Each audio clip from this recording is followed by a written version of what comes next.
It's the fastest growing criminal industry in the state and the second largest in Michigan, but many don't even know it's happening. And we're talking about trafficking. We're not talking about drugs or weapons, but our fellow human beings. It's the talk of the town in Michigan today, both at the Capitol and also at Michigan State University, where a roundtable is underway as we speak, and that's where we find our Nick Perot. And Nick, this is an issue that seems to fly under the radar. How big a problem is this?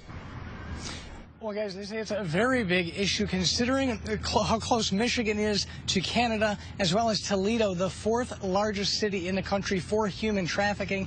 Get this stat, guys.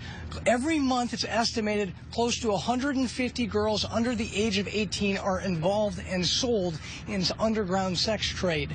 Now, that prompted the Michigan Studies Association, Women's Studies Association here to bring a roundtable this evening to discuss these problems and what can be done about it. Now, convenient, Senator Judy Emmons talked on 19 bills at the state capitol today to introduce what could be done next week. And a big component, she says, for Michigan is eliminating the statute of limitations.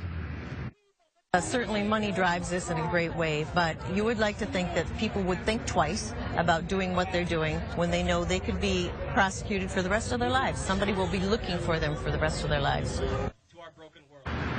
And back here, the Q&A session of this will go to about 7:30 here at Michigan State campus. Make sure to stay with 6 News at 11. I'll have a compelling story from a human trafficking survivor. Make sure to keep it right here for 6 News for that. For now, we're live in East Lansing tonight. Nick Perot, 6 News. All right, Nick, thanks. Very important information there. Obviously, still much more. One state senator prepared legislation in an effort to fight human trafficking, and she made that announcement loudly. On every victim, God, hear their cry.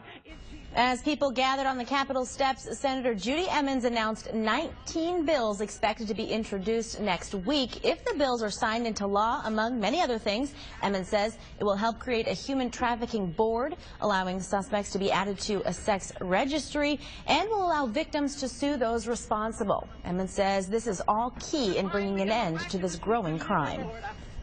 It sends a message to them that Michigan is very, very serious. And certainly with Attorney General Bill Schuette working on this in tandem, we want to give them the tools to prosecute and send a very strong message. Senator Emmons says a similar package of bills is expected in the House, but says her version has bipartisan support. And politicians were not the only ones calling to put a stop to human trafficking. Yeah, once a victim of human trafficking herself, Teresa Flores shared her story of survival with 6 News reporter Nick Perot. It's a shocking yet real story of how she was brought into the world of human trafficking and why she's trying hard to make sure others don't get dragged into it as well. At age 15, Teresa Flores says she thought she was just getting the usual attention from high school boys. I was targeted by a group of guys that went to my high school who were older. And Flores would learn one in particular wanted more than just her attention. And very simply, one day he just asked if I wanted a ride home from school. Now, what 15-year-old who has a crush on a boy wouldn't say yes to just a ride home from school?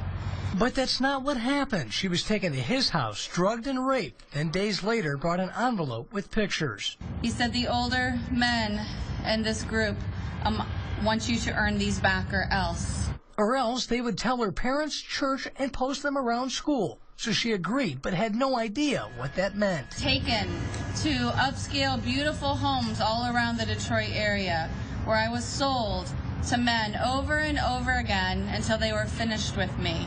Shocking for Flores because she lived in a good neighborhood, wasn't abused, neglected, or a runaway, typical of victims involved in sex trafficking. And it just proves that this can happen no matter where you live in this state. No matter how old you are, what color your skin is, it doesn't matter. What does matter, Flores says, is making sure human trafficking is stopped and those who organize it are put behind bars. When is enough enough? I say it's today. This is 2013. You know, we should be better than this. And thank you for that report, Nick. In Michigan alone, as many as 150 girls under the age of 17, according to state officials, are brought into this underground sex trade every month.